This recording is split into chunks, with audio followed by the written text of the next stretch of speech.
নহ'ব আমি মানি নলওঁ হাত কটন নচলিব হাত কটন নচলিব কটন করতে নহ'ব নহ'ব নহ'ব কটন নচলিবই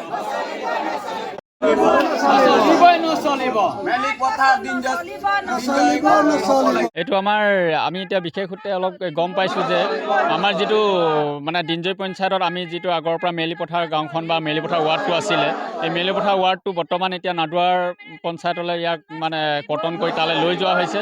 এইটো ক্ষেত্ৰত আমাৰ যথেষ্ট আমাৰ মানে আমি অসুবিধা আহি পৰিছে।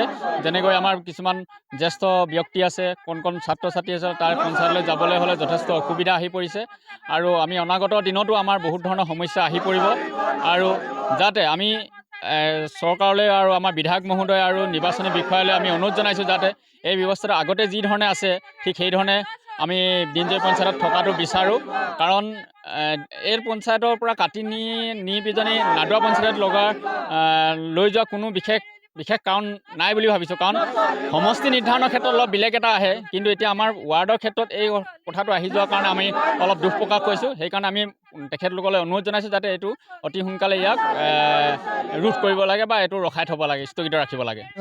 আমাৰ গোটেই ৰাইজে মানে বহুত কষ্টকৈ মানে সেইখিনি কষ্ট কৰি ভুগি মানে ইয়াৰ পঞ্চায়তৰ লগত মানে খোজকাঢ়ি যায়। বয়সস্থ মানুহ আছে, খোজকাঢ়িব নোৱাৰে। তেওঁলোক মানে এতিয়া নজনা মানুহবিলাকে এইখিনি জেগাত মানে এতিয়া নতুনকৈ শিকিছে আৰু ইয়াৰ পৰা যদি বদলি হৈ যায় তালৈ মানে ইমান দূৰলৈ নাদুৱালৈ আমি দেখাই নাই, কিছুমান মানুহ বহুতেই মানুহ দেখাই নাই আৰু কোন কেনেকৈ যাব, বিচাৰি যাব, ইমান কষ্ট যাব, বহুত কষ্ট পাব সেইকাৰণে ৰাইজে। সেইটো কাৰণে আমি মানে এইটো পঞ্চায়তৰ আমি কৰ্তন হ'ব নিবিচাৰোঁ।